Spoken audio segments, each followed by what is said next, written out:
tulang, kulu, kulit, darah, lemak, sumsum akan menjadi santapan cacing tanah. Begitu besok pagi pintu kamar tak bisa diketuk, istri bolak-balik membangun.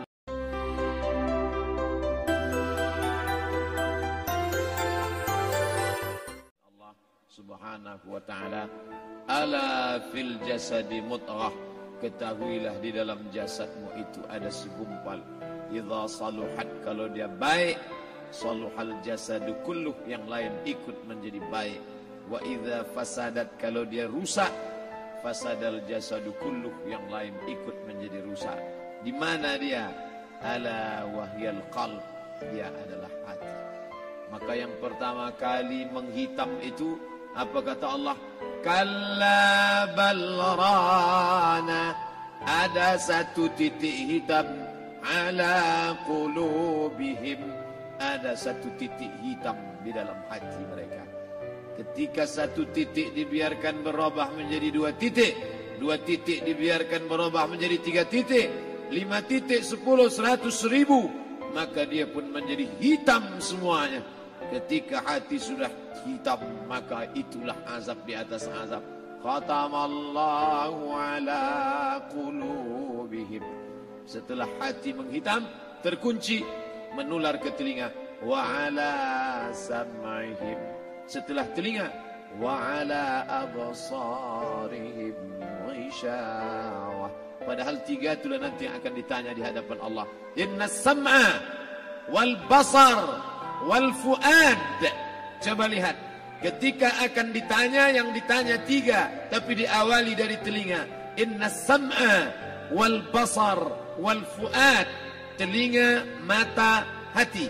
Tapi ketika terkunci, yang duluan dikunci hati. Khatamallahu ala qulubihim wa ala sam'ihim wa ala absarihim. Kalau hati sudah terkunci, telinga tersumbat, mata tertutup. Summum bukmun umyum. Summum bukmun umyum. Pekak, tuli, bisu, apapun tak lagi masuk ke telinga. Ketika engkau merasa dirimu tinggi di atas, kau bukan apa-apa, karena yang paling tinggi di badanmu pun kau tempelkan. Tapi saat kau jatuh, rendah, down, stres, kau jangan merasa rendah, karena kau tegak berdiri di hadapan Allah. Kau angkat 2 tangan, Allahu Akbar. Di dalam diri ini disebut dia dengan qalb. Kenapa disebut qalb? Orang Arab menyebut qalb, qallaba, karena sifatnya berbolak-balik. Pada saat selesai salat, astaghfirullahalazim, tidak ada yang paling bersih, dia bersih. Tapi pada saat petang sore hari, yusbihu mu'minan, paginya putih, bersih, tak bernoda. Wa yumsi kafiran, petangnya hitam. Makanya dari pagi dibersihkan. Salat subuh bersih, salat zuhur bersih, condong matahari salat asar bersih, tenggelam matahari salat maghrib bersih, sempurna gelap malam salat isya bersih, tengah malam bangun tahajud munajat, di tengah malam orang tertidur. Wa tusalli bil laili wan nasu niyam, engkau tegak di waktu malam, di saat orang semua sedang tenggelam dalam lelap tidur panjang. Tapi engkau menangis meratap mengenang dosa begitu banyak. Sab'atun yuzilluhumullah, di antara 7 yang mendapatkan naungan Allah. Yauma la zilla illa zilluh, hari itu tak ada naungan kecuali naungan Allah. Di antara yang mendapatkan naungan itu adalah rajulun zakarallah, orang yang berzikir, munajat, muhasabah diri di tengah malam, sunyi, sepi. Fafadat ainahu, menetes air matanya. Berapa banyak sudah harta dititipkan Allah, berapa kupakai untuk zakat, wakaf, infak, sedekah, wasiat, hibah, ghanimah, harta rampasan perang di zaman Nabi. 7 harta yang akan menolong di hadapan Allah, 1 pun tak dipakai. Umur diberikan Allah 40, 60, 70. Berapa yang kupakai untuk menolong agama Allah? Berapa yang kupakai untuk mengingat Allah? mata, tangan, telinga, kaki akan diminta tanggung jawab di hadapan Allah. Al-yawma nakhtimu ala afwahihim, mulut terkunci, wa tukallimuna aydihim, tangan akan bicara, wa tashhadu arjuluhum, kaki akan bersaksi di hadapan Allah. Siapa yang bisa menolong waktu itu? Kalau pernah tangan ini saat punya kekuasaan, satu coretan tanda tangan bisa mempermudah urusan masjid. Sebutir kekuasaan yang dititipkan Allah bisa dipakai menolong agama Allah. Itulah yang akan menolong di hadapan Allah. Apa yang disampaikan malam ini, semua biaya pengurusan masjid nol. Itulah sesungguhnya yang akan menolong di hadapan Allah. Adapun harta yang disimpan, tabungan, deposito, tanah, rumah, kendaraan, semua akan tinggal menjadi harta warisan. Istri mengambil 1/4 kalau ada anak. Kalau tak ada anak, istri mengambil 1/8. 1 miliar 125 juta bulan untuk istri. Kalau dia tak tahu hukum gonogini. Kalau dia tahu gonogini, dia tuntut ke pengadilan. Dipotong lagi menjadi 2. 500 untuk dia. Dari yang 500, dapat lagi dia 75. 575 bulan untuk dia. Sisanya 425 diambil anak laki-laki 2 kali bagian anak perempuan. Lalu yang kita bawa mati apa? Dulu dibangga-banggakan, dihormati, dimuliakan. Yang kami muliakan Al-Mukarram, Al-Ustad. Tapi pada saat tiba masanya, yang kita bawa tak lain tak bukan innallaha la yanzuru ila ajsamikum. Allah tak menengok badan, fisik, bentuk tubuh, baju. Ini sampulnya saja. Wala ila suwarikum, Allah tak menengok rupa, wajah. Walakin yanzuru ila qulub. Hati kamu yang bersih itulah yang kau bawa menghadap Allah Subhanahu wa taala. Yauma la yanfa'u malun, harta tak berguna. Wala banun, anak tak bisa menolong.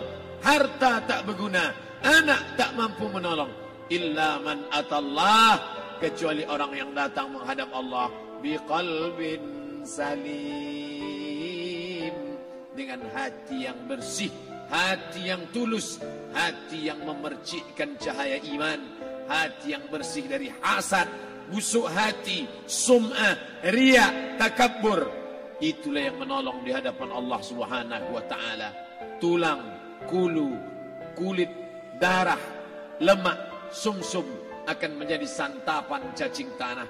Begitu besok pagi pintu kamar tak bisa diketuk, istri bolak-balik membangunkan tak terjaga, dipegang pipi sudah sejuk macam es batu, tanda jantung tak lagi berdetak, maka darah mulai berubah menjadi nanah, busuk. 1, 2, 3 hari kalau tidak disuntik formalin, jasad paling busuk jasad manusia, karena semua dia makan herbivora, tanaman saja. Tapi kita ini omnivora, semua masuk. Maka begitu mati, paling bagus orang Islam paling cepat dikuburkan. Selesai acara pemakaman, habiskah masalah, muncul masalah baru. Disitulah kita baru sadar. Apa kata Imam Ali radhiyallahu anhu? An-nasu niyam. Semua manusia waktu hidup itu tidur. Bapak tidur, ibu tidur, saya tidur. Semua orang waktu hidup itu tidur. Falamma matu, ketika dia mati, disitulah dia baru terjaga dari tidur panjang. Saat Israel mencabut nyawa, ditarikkannya adalah satu centapan yang kuat. Disitulah kita baru terjaga dari tidur panjang. Betapa aku meninggalkan salat, betapa aku tak berzakat, betapa dulu kekuasaan. Aku lulus umur 30, pensiun 58, 28 tahun apapun tak pernah kubuat untuk agama. Sibuk membesarkan anak, sibuk mengurus warisan. Anak pun tak ingat dengan kita karena kita lupa menanamkan pendidikan agama di dalam otak kepalanya. Andai dulu pernah dia dibawa ke masjid, andai dulu pernah dia dibawa umrah, andai dulu dia dimasukkan SD IT, SMP IT, SMA IT, Islamic Boarding School, dibawa ke masjid, takkan dia lupa mendoakan selesai sholat, Rabbighfirli wali walidayya warhamhuma kama rabbayani saghira. Harta yang banyak tak sempat menolong agama Allah. Anak tunggal semata wayang tak sempat dididik agama. Istri meninggalkan dalam keadaan stres susah hatinya karena dia tak diajarkan sabar menerima ridha ketetapan takdir Allah. Dan paling celaka, tak pernah anggota tubuh ini dipakai untuk berzikir, muhasabah, mengingat Allah. Tak pernah mata dipakai menengok Quran, kitab suci Allah. Tak pernah dipakai hati merenung sejenak.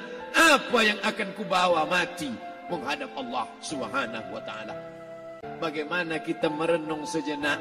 Abdul Somad, engkau berhadapan dengan para pegawai Badan Pertanahan Nasional Provinsi Riau, berkumpul 12 kabupaten kota. Ini orang-orang ngurus tanah. Dari dalam tanah naik ke atas tanah, ngurus tanah, ngurus tanah, ngurus tanah, masuk ke dalam tanah. Abdul Somad dari dalam tanah naik ke atas tanah, ceramah, ceramah, ceramah, ceramah, ceramah, masuk balik ke dalam tanah. Yang kau bawa apa?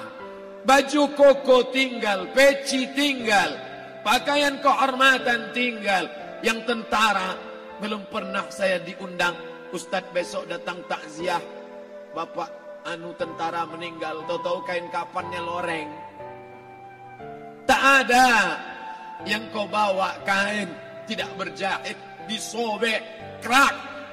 Itu yang akan menyampul kulitmu yang selama ini kau dimandikan, dibersihkan oleh ibumu dulu 60 tahun yang lalu. Sampai masanya kau lupa kapan kau dimandikan dulu. Sekarang ruh melihat, disebut dia ruh karena dia raha ya ruhu ruh, seperti aroma semerbak yang datang pergi hinggap. Ruh sampai masanya dia datang masuk ke dalam jasad. Ruh sampai masanya dia pergi meninggalkan jasad. Malam ini dimuliakan Al-Mukarram Haji Abdul Somad LCMA. Kenapa Abdul Somad ini dimuliakan? Karena ruh hinggap sejenak sebentar. Sampai masanya besok pagi dia ruh keluar dari dalam tubuh ini. Anak yang katanya ayahku sayang, istri katanya kaulah abang. Sampai masanya mereka tak lagi mau mendekat. Rumah itu saya yang buat, saya yang mengukurnya. Tapi begitu ruh sudah keluar dari badan, tidak satu pun semeter, sesenti, sejengkal, seasta ada tempat di rumah itu untuk jenazah bernama jenazah Abdul Somad. Dulu orang bertanya, rumah Ustadz Somad di mana? Hari ini orang tidak lagi bertanya, tak lagi menyebut nama. Orang sudah mengatakan kuburnya mana. Dulu kalau dia masuk masjid, didatangi orang, disalami orang. Mahasiswa, anak-anak, remaja mencium tangannya sebagai tanda hormat. Tapi begitu diletakkan keranda, kita akan sholat jenazah nanti selepas sholat zuhur. Apa kata orang? Letakkan di tepi sana, letakkan di tepi sana. Tak satu pun mau mendekat, letakkan dia di sana. Bahkan sebagian mengatakan dalam masjid, letakkan dia di luar. Dia tidak disebut engkau yang mulia, tidak digunakan kata ganti orang langsung. Letakkan dia di sana. Bahkan sebagian tak lagi, padahal tempat paling mulia sebelah kanan, orang tak lagi mau di kanan, mulai dia menjauh ke kiri. Kenapa kau ke sana? Takut aku mimpi hantu nanti malam. Mana kawan, sahabat, andai tolan, anak menantu, teman sekantor, semuanya pergi meninggalkan. Yang tetap dibawa, kalau pernah kaki melangkah salat berjamaah di masjid, kalau pernah tangan mengusap kepala anak yatim, kalau pernah tangan mengucap subhanallah. Nanti di akhir tausiah kita akan berzikir, munajat, muhasabah diri, berdoa, mengenang apa yang akan kita bawa menghadap Allah Subhanahu wa ta'ala. Datang malaikat membawa kain kafan dari cahaya, akan menyambut ruh yang mulia. Hadis riwayat Ahmad bin Ambal dalam kitab Al-Musnad. Turun malaikat berlomba-lomba membawa kain putih dari cahaya, menunggu ruh akan keluar. Ruh menetes seperti embun di ujung daun. Daun tidak bergoyang, ranting tidak patah. ruh menetes pelan turun ke dalam kain kafan, dibawa malaikat ke pintu langit. Tak sabar mereka menyambut. Inikah dia yang selama ini berjamaah? Inikah yang dulu ketika dititipkan kekuasaan menolong agama Allah? Kam min masyhurin fil ardi walam yakun ma'rufan fis sama. Berapa banyak yang masyhur terkenal di bumi, malaikat tak mengenal dia. Ini roh siapa? Tapi ini bukan LCMA, dia bukan ustadz, dia bukan ulama, tapi imannya dalam. Kekuasaan dipakai menolong agama Allah. Ruhnya keluar di bawah. Semua malaikat mengucapkan salam. Inilah orang yang selama ini kami tunggu-tunggu. Catatannya sudah lama. Setiap pagi petang malaikat subuh membawa catatan namanya. Malaikat malam membawa catatan namanya. Kami merindukannya. Begitu orang-orang yang masyhur di langit tapi tak dikenal makhluk bumi. Tapi ada sebaliknya, yang rohnya disentapkan, ditarik malaikat dengan begitu tarikan yang sangat kuat. Nabi bertanya saat Isra Mi'raj kepada mereka yang sudah mati ribuan tahun yang lalu, apa yang kalian rasakan? Yang satu mengatakan seperti tebasan pedang di tempat yang sama beratus kali. Yang satu mengatakan seperti kambing yang dikuliti hidup-hidup. Yang satu mengatakan seperti mata kail pancing ditarik dari kulit yang basah. Maka kita berdoa setiap selesai salat, Allahumma hawwin alaina, ringankan kami ya Allah, fi sakaratil maut, di saat sakaratul maut yang amat sangat menyakitkan itu. Dan mereka yang pergi tak pernah kembali, mereka yang mati tak pernah bercerita, kecuali hanya kepada Sayyidina wa Maulana Muhammad sallallahu alaihi wasallam. Di saat malam pertama di tempat yang gelap, di tempat yang tak pernah diimpikan oleh orang, tapi kita tetap melewati dan merasakannya. Perlahan-lahan cacing tanah, ular-ulat kalajengking akan menggerogoti kulit yang selama ini dimandikan, selama ini dipakaikan sampo yang mahal, selama ini dioleskan pelembab yang lembut. Tapi ternyata sebelum roh keluar jasad, setelah keluar dia hanya akan menjadi santapan cacing tanah, hancur berkeping hari demi hari. Yang pertama kali membusuk adalah mata, karena dia berisi cairan. Cairan ini mengering, busuk dan berlubang. Lalu kemudian usus sebulan di dalam tanah, mulai dia menggelembung masuk angin dan dia meletus pecah. Cacing-cacing tanah mulai datang menggerogoti, memakan. Habis lemak, tulang, kulit, bulu, sumsum, darah, jantung, empedu, limpa, buah pinggang. Habis semuanya, tinggal tulang-tulang yang memutih, dimakan oleh tanah, ditelan oleh massa, sampai akhirnya Asi bin Wa'il membawa tulang yang kering itu kepada Nabi Muhammad, baginda Sayyidina wa Maulana Muhammad. Ya Muhammad, ayuhi rabbuka hadzal izam, sanggupkah Tuhanmu menghidupkan tulang yang kering ini? Nabi diam tak menjawab, sampai akhirnya datang Jibril alaihi salam membawakan wahyu. Qul, katakan kepada dia. Ayat ini dibaca malam Jumat. Bapak Ibu semua hafal, kita baca. Qul yuhyiha allazi ansha'aha awwala marrah wa huwa bikulli khalqin